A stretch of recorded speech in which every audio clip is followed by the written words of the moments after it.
We are Group 3 talking about equitable transit-oriented development in Seattle, Washington through the project Community Cornerstones. The City of Seattle was awarded a $3 million Community Challenge grant through the U.S. Department of Housing and Urban Development in 2011. This grant's purpose was to focus on initiatives in Seattle's southeast neighborhoods, particularly by light rail stations. The community's goals that are to be honored with this grant include creating multicultural centers, new, affordable, and diverse types of housing near the light rail stations, and commercial districts that support ethnic local businesses. The three strategies that were proposed for this plan are equitable transit-oriented development loan program, commercial stability strategy, and capacity building to plan for a shared multicultural center. We chose our evaluation criteria based on 3 readings. Starting with community engagement, we looked at who cares from Lyles and White to determine whether or not public participation was one-dimensional or if planners engaged emotional, social, and cultural community intelligence in the plan. Then we looked at valuing all knowledge through an expanded definition of access from Dr. Usher to see whether or not acceptability, accessibility, accommodation, affordability, and availability were considered. Finally, we looked at J.W. Barry's A Psychology of Immigration to see whether or not planning values aligned with assimilation politics or promoted multiculturalism. Lastly, we looked at longevity to determine whether or not the plans were updated throughout the years. So we'll start off by looking at small business support.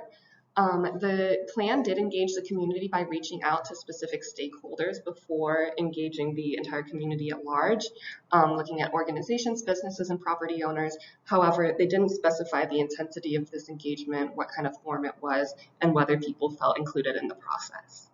Regarding access, being close to the new light rail system brings in new modes of transportation for the businesses to access and could potentially bring in more customers for the businesses. And looking at cultural competency, they made an effort to prioritize immigrant and refugee assistance with technical assistance, branding strategies, and ways to bring in more customers. They also focused on bringing in diverse tenants when bringing in new commercial development. And then lastly, looking at longevity, the Rainier Valley Community Development Fund was in place long before Community Cornerstones and continues to be in place today. It provides loans and technical assistance to small businesses, kind of worked in tandem with the program. And it's just a way to show that businesses in the area are still receiving support from the city. The housing component of this plan included 3 main sections. First, the plan calls for dense mixed-use housing to be offered below market rate for residents. This, along with anti-displacement strategies, were determined through a series of interviews with stakeholders, but was largely focused on economic viability, ignoring the other criteria set by Lyles and White. Then the UTOD program helps ensure all dimensions of access are met and maintained through private-public partnerships.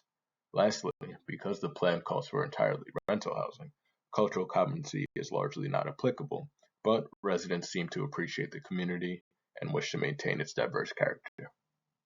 Sustainable practices is a catch-all topic to include the implementation ongoing with this project and sustainable policies that are included within the program.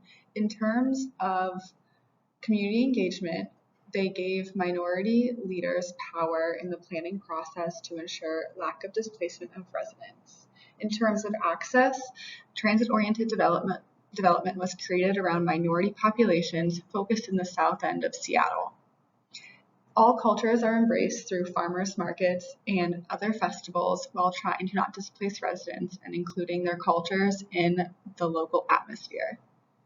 Ongoing policies that are created to continue this program include the Ethnic Food Plate of Nations, which is an annual festival that hosts more than 30 local ethnic dishes, the Community Preference Policy, which is an executive order that gives priority to high-risk applicants when leasing or selling units in at-risk or displacement communities, and the Othello Square, upcoming in 2023, which is a 7-story building that includes 230 units of affordable housing, shopping, and education services. Whether or not Community Cornerstones promotes justice is difficult. Given our criteria, the plan is largely inoffensive. Residents appear to be happy in the anecdotes provided, and all signs point to a sincere interest in quelling gentrification in Seattle. However, using Feinstein's discussion of justice from the just city, we can be more critical of the plan and its over-reliance on public-private partnerships to maintain itself. Given gentrification is often spurred by economic reinvestment into communities that have often been overlooked, could the plan still ultimately lead to displacement, the very thing that they are trying to fight? So overall, the Community Cornerstones program did lay out strong strategies to support mixed use and mixed income housing.